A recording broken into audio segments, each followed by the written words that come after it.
Nilai ekspor bulan Juli 2023 mencapai 20,88 miliar US dollar atau naik tipis sebesar 1,36% dibandingkan bulan sebelumnya. Jika kita lihat lebih rinci, ekspor migas Juli 2023 senilai 1,23 miliar US dollar atau turun 2,61% dibanding bulan sebelumnya. Sementara itu, ekspor non-migas di bulan Juli 2023 mencapai 19,65 miliar US dollar atau naik 1,62% dibandingkan dengan bulan sebelumnya.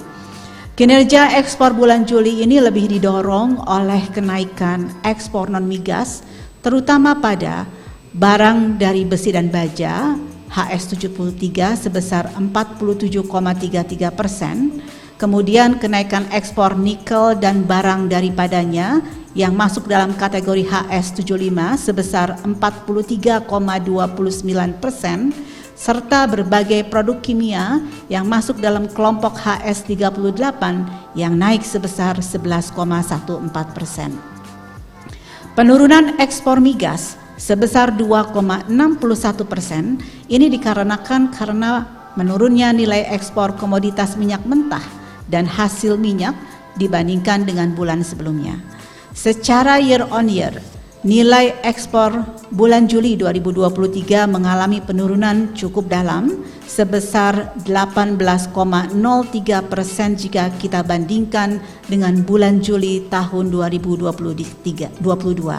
Secara tahunan, penurunan terjadi baik pada ekspor migas maupun non-migas. Penurunan nilai ekspor ini melanjutkan tren yang terjadi sejak awal tahun 2023 seiring dengan menurunnya harga komoditas unggulan di pasar global dibandingkan dengan tahun lalu. Selanjutnya adalah perkembangan ekspor non-migas Indonesia menurut sektor di bulan Juli 2023. Seperti saya sampaikan sebelumnya, nilai ekspor non-migas Indonesia pada Juli 2023 mencapai 19,65 miliar US dollar. Jika kita rinci menurut sektor, maka sektor pertanian, kehutanan, dan perikanan berkontribusi sebesar 0,37 miliar US dollar. Sektor pertambangan dan lainnya memberikan kontribusi sebesar 3,43 miliar US dollar dan sektor industri pengolahan sebesar 15,85 miliar US dollar. Pada bulan Juli 2023, nilai ekspor non-migas mengalami penurunan secara tahunan pada semua sektor. Secara bulanan, sektor yang nilai ekspornya naik adalah pertanian, kehutanan, dan perikanan serta industri pengolahan. Sementara sektor pertambangan mengalami penurunan baik secara bulanan maupun tahunan.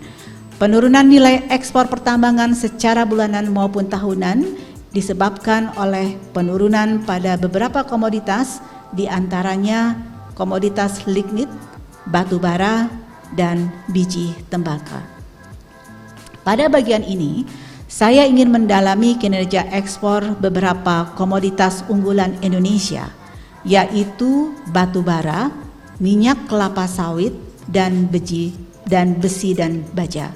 Jika dijumlahkan, nilai ekspor ketiga komoditas ini memberikan share sekitar 35,82% dari total ekspor non-migas Indonesia pada bulan Juli 2023. Per Juli 2023 ini, nilai ekspor Indonesia untuk komoditas unggulan minyak kelapa sawit dan batu bara mengalami penurunan baik secara bulanan maupun tahunan. Penurunan nilai ekspor minyak kelapa sawit secara bulanan ini sejalan dengan penurunan volume ekspornya. Sementara itu untuk batu bara nilainya turun namun volumenya meningkat secara bulanan. Untuk komoditas besi dan baja terjadi peningkatan ekspor baik dari sisi nilai maupun volumenya, dan peningkatan ini terjadi baik secara bulanan maupun tahunan. Berikutnya saya akan menyampaikan perkembangan pangsa ekspor non-migas, negara tujuan utama ekspor dan juga kedua kawasan yaitu kawasan ASEAN dan Uni Eropa pada bulan Juli 2023. Dari 3 negara tujuan ekspor utama, peningkatan pangsa pasar ekspor secara bulanan maupun tahunan hanya terjadi dengan Tiongkok. Pada Juli tahun lalu, pangsa ekspor non-migas Indonesia ke Tiongkok hanya sebesar 20,78% dari total ekspor non-migas. Namun pada bulan Juli 2023 naik menjadi 25,07%. Sementara itu, ekspor non-migas Indonesia ke 2 kawasan utama yaitu ASEAN dan Uni Eropa mengalami penurunan. Pada Juli 2023, total ekspor non-migas ke ASEAN mencapai 3,60 miliar US dollar atau lebih rendah dibandingkan dengan bulan Juli 2022. Demikian juga dengan ekspor non-migas ke Uni Eropa pada Juli 2023 mencapai 1,27 miliar US dollar dengan pangsa 6,45%, lebih rendah dibandingkan tahun lalu di bulan yang sama.